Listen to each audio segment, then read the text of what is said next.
Hello, celestial beings. It's me, Mel, aka Pocket Mystic, and I am on a mission to make mysticism more accessible and supportive through tarot readings, astrological updates, and guided meditations that fit seamlessly into your schedule. So, today I'm going to be talking about the energetic update for the month of September 2025. And I just have to let you know right away, it's a lot. There's a lot going on, but it's going to be okay. We're all going to make it through this. I'll have a collective tarot reading at the end that will really help to sort of prompt what we need to release, what we're growing into, and just support you during this time. Now, as I was preparing for all of the astrological updates and what I wanted to share with you guys, I got a channeled message for September that I will share with you. And then I'll go through the astrological updates and then I'll do the collective tarot reading. So, as I sat to meditate on September and what we need to know, this is what came through for me. 2025 is a year of transition, and that will continue throughout September. August was a month of reprieve, but September you will start to see major shifts again. September is always a month of renewal, a fresh start, a new page to begin on, and this September will be the same. Make sure your house is in order. Your finances, your contracts, your plans could all use a tidying, and be sure to get ahead of that. Remember to not fear change. Like the Tower card in the tarot, upheaval is always about correcting imbalances, righting wrongs. For some, September will feel like a breeze as the prior year was their year of recalibration. But for most, they will feel these shifts both on a personal and a collective level. Take each day as a new day, a new opportunity. Do not shy from the work or put things off until later. Now is the time. Take special care of the bonds that support you and release any ties that do not. Stop choosing comfort over fulfillment. Stop playing small. Stop giving over your dreams to your fears. The world is changing drastically. Let yourself change along with it. Yeah, so if you were hoping for an easy month, I am really sorry. That is not what September is going to be. But I do appreciate the understanding that these upheavals are ultimately about correcting imbalances. Of course, it doesn't feel good at the time, but the end result is always meant to bring greater harmony. And if we look at the numerology and the astrology, it would concur with the above message. But before we get into September specifically, I want to take a minute to pull back and talk about the changes we're already living in 2025. I think so often we focus on shifts upcoming that we sometimes forget to ground ourselves in what is. So I've had so many friends in the past few months tell me things feel chaotic and ask me what's going on in the cosmos, and it's kind of always the same thing because it's a lot. It's been a banner year for astrology. And astrologers call it that because we have all these outer planets, the planets that impact the collective more than the individual, changing signs. It's major shifts all at once, sort of. So let's first talk about Pluto. Pluto is an outer planet, and in fact, it's the furthest out planet. Don't come at me with it's a dwarf planet, I'm a millennial, it's a real planet, thank you. And anyways, it has a really slow cycle. And it's changed signs about every 30-ish years. And this planet just moved fully into Aquarius in November 2024. That might seem like old news, but remember, because it's a slower moving planet, its impact takes a bit longer to fully be felt. So Pluto is all about revolution and rebellion. It's about major leaps and shifts, both technologically and spiritually. Remember the 2008 financial crisis? Remember when SVB collapsed? It's all thanks to Pluto in Capricorn. But now Pluto has moved into Aquarius, which is all about the collective. The last time that Pluto was here was the American, French, and Haitian Revolution. You know, revolutions where the people were taking their power back. And before that cycle, We had the printing press fully proliferating. Hello, spread of knowledge. So whenever we see Pluto coming into this sign, we can expect to see major technological, spiritual, and governmental shifts. That's just one of the planets. We also have Neptune. So Neptune changed signs this year on March 30th. Neptune stays in a sign for about every 14 years. And Neptune is the planet of our dreams, our imaginations, and our shadows. It shapes the mindset of a generation. And it was in dreamy Pisces, where it gets to go really deep and expansive. Hello, the rise of all things witchy and woo-woo becoming more mainstream. But now it's moved into fiery Aries, at least until October 22nd, when it will retrograde back into Pisces. But its move into Aries is going to bring a collective call to action. Aries is go, go, go, act, do, make, happen. It's going to bring a collective call to bravery, to bringing our dreams to life. The last time that we saw Neptune in Aries, we had the Civil War in America. Again, correcting these imbalances, taking action to correct them. Okay, and as if Neptune and Pluto changing signs wasn't enough, we have Uranus that just moved into Gemini. I have a whole video on this in the tarot spread to help ground you during this time, because Uranus is also sort of the planet of our nervous system.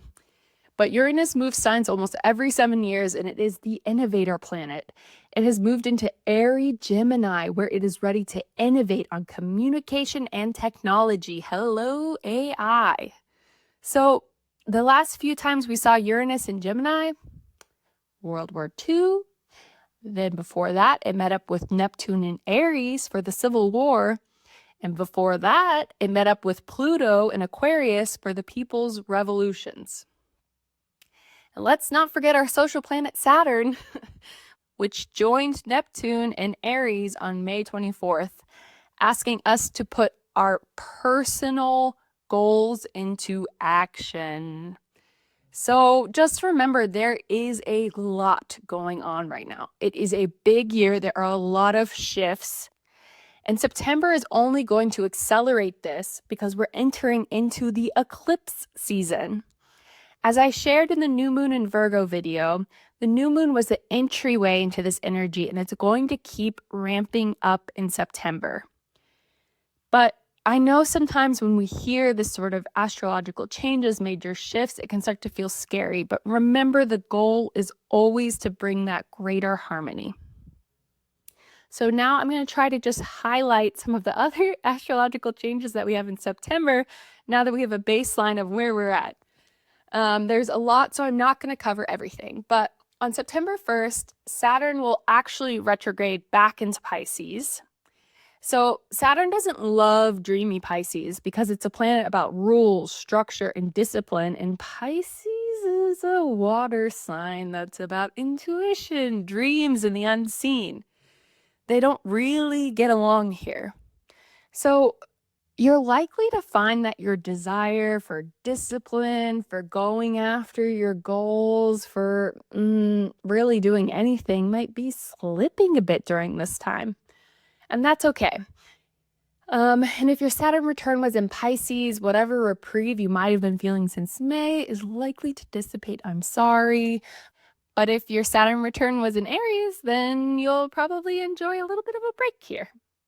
Then on September 4th, we have Mars, the planet of action, squaring Jupiter, the planet of community and good fortune.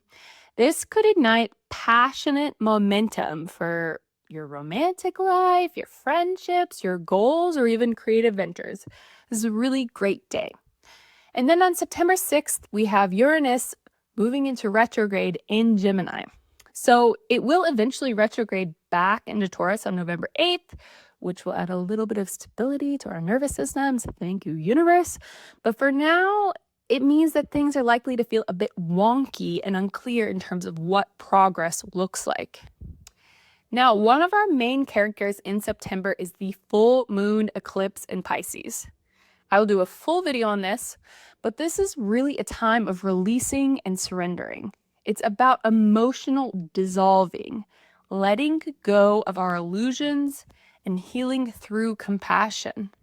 It's about shakeups, breakthroughs, and breakdowns. It's about momentum that will build and build for the solar eclipse in Virgo on September 21st. But before we get to that solar eclipse, there's more. Sorry, I told you it was going to be a big month. So we have a really, really amazing portal on 9/9. So 2025 is a 9-year in numerology, which makes 9/9 a very special day. So 9 is all about, you guessed it, culmination, completion, and collective release. So 9/9, 2 days after our full moon eclipse in Pisces, we have another powerful day to release deeper, to let go of more and be able to feel that karmic cycles are complete and we're ready for a new phase. It's almost like a soul graduation moment, and that is going to be just what we need to help prepare us for the solar eclipse on September 21st. But before we get there, let's talk about September 18th, where Mercury, the planet of communication, moves into Libra. So our communication will become more diplomatic, more balanced, which is great for connection and collaboration, and really great to help set us up for the solar eclipse. And then also on September 19th, we have Venus, the planet of love and beauty and femininity and arts, and moves into Virgo. Beauty and love will be rooted in service, in nurturing, and in gentle devotion. So then our other main character, September 21st, we have that solar eclipse in Virgo. This will be ushering in a fresh chapter for us. We're going to feel that completion, that sense of we are ready to let go. This is done now, and I want something new. And that's really going to be amplified with this solar eclipse. The main areas that you're likely to feel pulled into a fresh chapter are around your sense of home, your sense of family, your very personal foundations. It's going to be like rewriting your own rule book for how you want to live, how you want to rest, and how you want to connect in the world. So I know that was a lot. It's going to be a big month. The best thing you can do, honestly, is just go with it. Don't try to manhandle or control anything that's happening. Just really be reflecting on your experience, on your emotions, be journaling. It's going to be a big month. There's going to be a lot of upheaval, but remember, it's all ultimately to get you closer to your own personal alignment. Okay, so with all of that, we're going to do a collective tarot spread to help us know what we're meant to release, the main fear that keeps us holding on, where our strength is rooted, and where our new sense of home will be, and what we will get when we release. You can do this for yourself for a more personalized reading, but I'll just be doing it as a collective energy reading. Okay, so here we go. So for the first card, which is what we're releasing, we have the Empress. The Empress is all about creativity and bringing life to ideas, and she is also about self-love, self-nurturing, and compassion. So in this season, we need to let go of all the ways that we are not kind to ourselves. All the should've, could've, would'ves we let haunt us and we berate ourselves over. All of our mistakes are lessons. We are more than the sum of our parts. We are powerful, we are capable, and we deserve deep love and understanding, especially from ourselves. It's time to stop trying to shame yourself into being different and instead love yourself as you are right now. And then card 2, the fear that keeps us holding on, is the 8 of Pentacles. So why do we think that shaming and berating ourselves is the right thing to do? What do we think it gets us? We think that it's the only way to abundance and prosperity. We think working hard and pushing ourselves hard and constantly going over every single detail of what we didn't do right and what we could do better is the only way that we will get the lives we want. We're afraid that if we're not pushing, things will fall apart and we won't get what we want. But often what we are really looking for is the very thing that we're resisting: love, nurturing, patience, and alignment. I'm not saying that the tarot is encouraging us to not show up. It's just saying that there's another way to do things that doesn't require punishing ourselves, that comes from a place of flow, ease, love. And so if you're afraid to be kind to yourself because you think, well, I have to push myself hard to get what I want, then it's time to really look at that and see what it's actually gotten you. Then for card 3, where our strength is rooted, this is really interesting. It is the Ace of Cups. So our strength is rooted in renewal, going back to releasing, being harsh to ourselves, not nurturing ourselves. Our strength is also rooted in our intuition and listening to our gut, letting our emotions teach us as visitors instead of trying to tame them or control them. Our strength is rooted in our heart, in our compassion, in our willingness to live life in the flow and not by force. And then card 4, our new sense of home, where that will be rooted, is the Knight of Wands, which is really interesting because the Knight of Wands is all about adventure, about following your inspiration and taking action to go after your goals. So our sense of home is really going to expand and likely take a major turn we were not expecting. So as with the theme of the astrology and the rest of this tarot spread, basically it's like keep yourself flexible and open to your passions. Don't hold on to anything too tightly. Then for card 5, which is what we get when we release, beating ourselves up, pushing, when we release these things, when we release our fears, we get the Ace of Wands. So we'll get a new beginning. This makes sense with our sense of home shifting, but we will get new ideas and new inspiration and new opportunities and a burst of creative energy. So what we're holding on to is holding us back from that spark that will guide us into deeper alignment, that will bring us closer to our dreams and our goals and our true authenticity, what we really are seeking. So by letting go of what we think things should be and how we think we should manage ourselves and our emotions and our quote unquote failures, by letting go of all of that, we will be given new inspiration that gets us to what we actually really want, not what we think we should want or what we told we should want, but what we really want. So I know that was a lot. I know it was a little chaotic. It was a little all over the place. That's kind of what September is going to be like. So remember, just stop holding so tightly. It is not going to serve you this time. It is going to hold you back, and you're going to have to hold tighter and tighter because the energy of this month is really asking you to shift, majorly shift. And the world is also going to be shifting. And if this month feels heavy, remember, you don't have to walk it alone. So lean on your rituals, your bonds, and the small practices that keep you grounded. Change is rarely easy, but it is always necessary. And as always, I'm here to walk alongside you through these cosmic tides. I'm sending you so much love. And remember, September may shake us, stretch us, and ask us to release what we've outgrown. But every ending is the seed of a beginning. So trust your heart, listen to your intuition, and let the spark of inspiration guide you home to yourself.